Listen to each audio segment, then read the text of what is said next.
Καλώς ήρθες σε ένα ακόμα βίντεο της σειράς Rank Machine. Είμαι ο Πάνος Αντίπας και σε κάθε επεισόδιο σου παρουσιάζω τη δισκογραφία ενός από τα πολύ αγαπημένα μου συγκροτήματα της rock μουσικής, ταξινομημένη από το χειρότερο του άλμπουμ προς το καλύτερο, κατά την προσωπική μου πάντα άποψη. Αν σου αρέσουν τα βίντεο που ανεβάζω, μην ξεχάσεις να κάνεις subscribe ή εγγραφή στο κανάλι μου και να πατήσεις και το καμπανάκι, ώστε κάθε φορά που ανεβάζω ένα βίντεο να σου έρχεται ειδοποίηση στο εικονίδιο του YouTube. Σε αυτό το βίντεο σειρά έχει ένα πολύ αγαπημένο μου hard rock συγκρότημα, η Rainbow, που είναι το προσωπικό και αποκλειστικό όχημα του Ritchie Blackmore που δημιούργησε το 1975 μετά την πρώτη αποχώρησή του από τους Deep Purple. Περιττό να επισημάνω ότι θεωρώ τον Ritchie Blackmore έναν από τους καλύτερους κιθαρίστες και έναν από τους καλύτερους συνθέτες της rock μουσικής και δεν χρειάζεται να έχεις διαβάσει βιογραφίες ή ιστορίες σχετικές για να βγάλεις το συμπέρασμα ότι ο Ritchie Blackmore από ένα σημείο και μετά δεν τα πήγαινε και πολύ καλά με τους τραγουδιστές που είχε στα groups του, που κατά κανόνα ο ίδιος τους ανακάλυπτε, τους αναδείκνυε και μετά τους παράταγε. Αν κάνουμε μια σύντομη ιστορική αναδρομή, έχουμε να μετρήσουμε τους εξής. Από το 1968 στο 1974 πρόλαβε να αλλάξει 4 στους Deep Purple: Rod Evans, Ian Gillan, David Coverdale και Glenn Hughes. Από το 1975 έως το 1983 πρόλαβε να αλλάξει 3 στους Rainbow: Ronnie James Dio, Graham Bonnet, Joel Lynn Turner. Στη συνέχεια πάλι στους Deep Purple, από το 1984 στο 1990, Ian Gillan ξανά, Joel Lynn Turner και ξανά Ian Gillan. Σε μετέπειτα μετενσαρκώσεις των Rainbow προσέλαβε άλλους δύο, Dougie White και Ronnie Romero. Στο τέλος βέβαια βρέθηκε ο μάστορας και μάλιστα θηλυκός, δηλαδή η Candice Night, και όχι μόνο έμεινε μαζί της στους Blackmore's Night για πάνω από 20 χρόνια και έχοντας κυκλοφορήσει 11 albums, αλλά είναι μαζί και στη ζωή. Έχουν παντρευτεί από το 2008, έχουν κάνει και 2 παιδάκια και ζουν αυτοί καλά και εμείς καλύτερα. Να είναι καλά οι άνθρωποι, να συνεχίζουν να μας χαρίζουν ωραίες μουσικές, γιατί και με τους Blackmore's Night έχει κάνει πολύ ωραίες δουλειές ο Ritchie, που όπως και να το κάνουμε αυτό είναι που μας ενδιαφέρει εμάς και όχι τόσο τα προσωπικά του. Οπότε πίσω στους Rainbow, στην παρουσίαση των albums, όσοι ήθιστε, δεν θα συμπεριλάβω συλλογές ή live albums, παρά μόνο τα studio albums που έχουν κυκλοφορήσει. Και αυτά είναι συνολικά 8 με 4 διαφορετικούς τραγουδιστές, παρακαλώ. Μου αρέσουν όλα, προφανώς άλλα λιγότερο, άλλα περισσότερο, και πάμε να τα δούμε ένα-ένα ευθύς αμέσως, ξεκινώντας με το λιγότερο αγαπημένο μου άλμπουμ, τον Rainbow, το οποίο είναι το Stranger in Us All του 1995, το τελευταίο studio album που ηχογράφησαν σαν Rainbow. Το πιο ξεκομμένο χρονικά από όλα τα υπόλοιπα, κυκλοφόρησε 12 ολόκληρα χρόνια μετά το πρώτο τελευταίο, το Bent Out of Shape. Μάλλον ο Ritchie Blackmore ήθελε να κάνει ένα διάλειμμα από τους Blackmore's Night για να ξεμπουκώσει κάπως. Δεν κάλεσε κανέναν από το παρελθόν τον Rainbow, οπότε έστησε μια μπάντα από το 0 με τραγουδιστή τον Dougie White, του οποίου τη φωνή βρίσκω πολύ συμπαθητική. Ο Ritchie ενσωμάτωσε στους νέους Rainbow και την Candice Night να κάνει δεύτερες φωνές και το αποτέλεσμα είναι ένα άλμπουμ σε κλασικές Rainbow φόρμες της δεκαετίας του 80, που εγώ τουλάχιστον αυτό που θα έχω να θυμάμαι από αυτό είναι το εξαιρετικό Hunting Humans, το πολύ σπιντάτο Wolf to the Moon και το πολύ συμπαθητικό Black Masquerade, που μου μοιάζει σαν να περίσσεψε από το The Battle Rage On, που ήταν το τελευταίο άλμπουμ που είχε κάνει ο Ritchie με τους Deep Purple και που είχε κυκλοφορήσει 2 χρόνια πριν το Stranger in Us All. Down to Earth του 1979, το μοναδικό άλμπουμ με frontman τον Graham Bonnet, τον πιο φωνακλά τραγουδιστή από όλους όσους παρέλασαν από τους Rainbow, ένα από τα πιο εμπορικά άλμπουμ τους με τα εξαιρετικά singles All Night Long και Since You've Been Gone. Εμένα όμως μου αρέσουν πιο πολύ τα Eyes of the World και Lost in Hollywood και κάπως λιγότερο το καλούτσικο Love's No Friend of Mine, καθώς θεωρώ ότι τα υπόλοιπα απλά γεμίζουν το δίσκο. Το Down to Earth είναι το τελευταίο άλμπουμ των Rainbow με τον επικό heavy δυναμικό ήχο τους, καθώς από το επόμενο άλμπουμ, το Difficult to Cure, αλλάζουν λίγο τα πράγματα. Εισερχόμαστε στη δεκαετία του 80 που ούτε και οι Rainbow του Ritchie Blackmore κατάφεραν να γλιτώσουν από τη δίνη της. Παρ' όλα αυτά τα άλμπουμ που έκαναν με τον Joel Lynn Turner ως frontman μου αρέσουν περισσότερο από το Down to Earth. Bent Out of Shape του 1983, τελευταίο άλμπουμ της κανονικής πρώτης περίοδου των Rainbow, τελευταίο και με τον Joel Lynn Turner βέβαια. Ένα πολύτιμο μείγμα hard rock και του AOR της εποχής εκείνης, δηλαδή radio friendly τραγουδάκια. Εξαιρετικό κομμάτι το Street of Dreams, το καλύτερο του δίσκου, αρκετά συμπαθητικό το δεύτερο single του album, το Can't Let You Go, πολύ γλυκό και αισθησιακό το instrumental Snowman, πολύ καλά και τα Full for the Night και Drinking with the Devil, καθώς τα υπόλοιπα είναι generic rock τραγουδάκια χωρίς κάτι το ιδιαίτερο και το αξιομνημόνευτο, που όμως κρατάνε το album σε πολύ αξιοπρεπές επίπεδο και είναι ένα album που στην εποχή του το είχα ευχαριστηθεί ιδιαίτερα.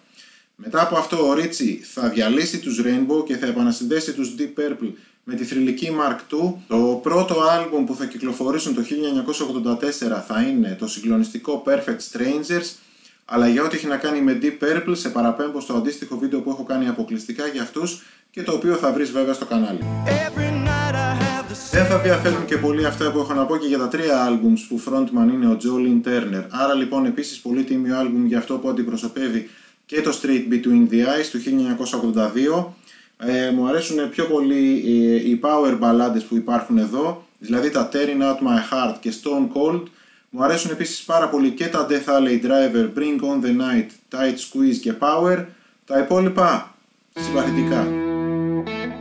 Difficult To Cure του 1981 με το προφητικό εξώφυλλο και τον ακόμα πιο προφητικό τίτλο λόγω της γνωστής πανδημίας που μαστίζει την ανθρωπότητα τελευταία. Πρώτο άλμπουμ στα 80's για τους Rainbow, πρώτο με καινούριο τραγουδιστή τον Jolene Turner και είναι ξεκάθαρο ότι ο ήχος του group έχει γίνει πιο radio friendly, έχουν προσθεθεί πολλά περισσότερα πλήκτρα και κάποιες πολύ γλυκές και μελωδικές δεύτερες φωνές.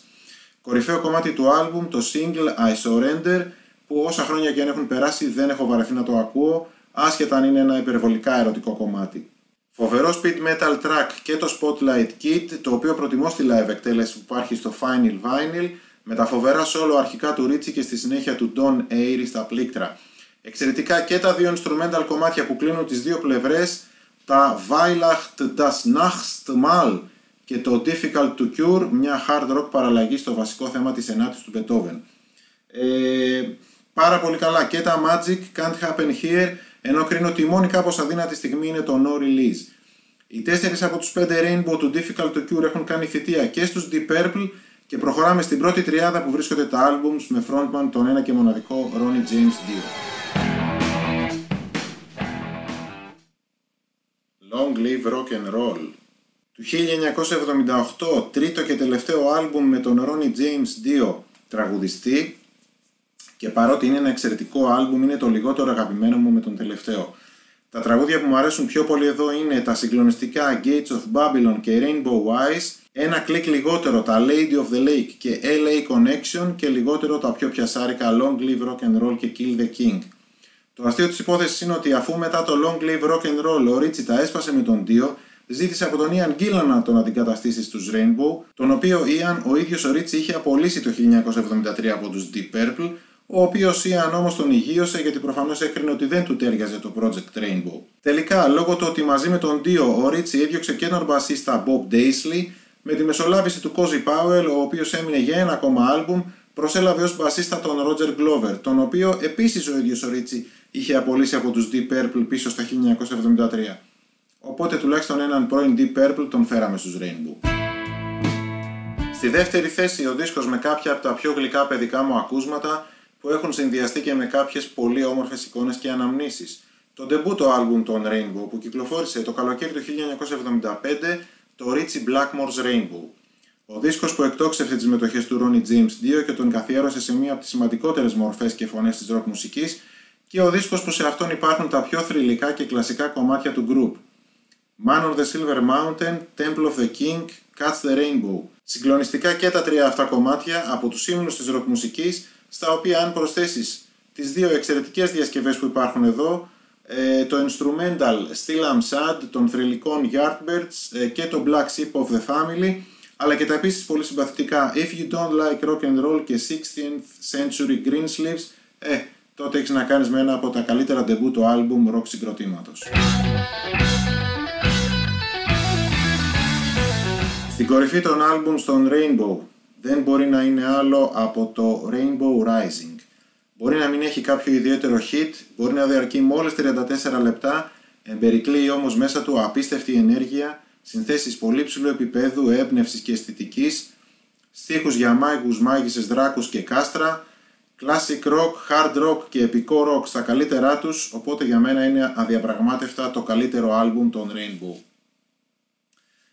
Όλα τα κομμάτια είναι εξαιρετικά, ειδικά τα δύο που καλύπτουν ολόκληρη τη δεύτερη πλευρά, τα Stargazer και Light in the Black είναι εκπληκτικές συνθέσεις, η δομή τους και η ανάπτυξή τους είναι αριστουργηματική και πολύ μαεστρικά δοσμένη από τον Ritchie Blackmore, τα σόλα όλα είναι υπεράνω πάσης κριτικής, Ο Dio είναι απόλυτα στο στυλ του, ένα από τα καλύτερα του άλμπουμ ως frontman, είτε ως Rainbow, είτε ως Black Sabbath, είτε ως Dio. Η line-up του group στο Rainbow Rising είναι μια dream team. Εκτός από τον Ritchie Blackmore στην κιθάρα και τον Ronnie James Dio στα lead vocals, έχουμε τον αδικοχαμένο Cozy Powell στα drums, τον Jimmy Bain στο μπάσο, μετέπειτα μπασίστα στους Dio, και τον Tony Carey στα πλήκτρα, ο οποίος ως Rainbow εμφανίζεται μόνο στο Rising. Επανεμφανίστηκε τη δεκαετία του 80 ως ηθήνων νους του project Planet P, που έκαναν μεγάλη επιτυχία με το hit Why Me. Rainbow Rising, το καλύτερο άλμπουμ των Rainbow. Αυτά ήταν τα 8 άλμπουμ στον Rainbow, ταξινομημένα από το λιγότερο αγαπημένα μου προς το υπερβολικά αγαπημένα μου. Αν διαφωνείς, γράψε μου στα σχόλια τις αντιρρήσεις σου και τις δικές σου προτιμήσεις. Να είστε καλά και σε περιμένω σε κάποιο άλλο βίντεο της σειράς Rank Machine.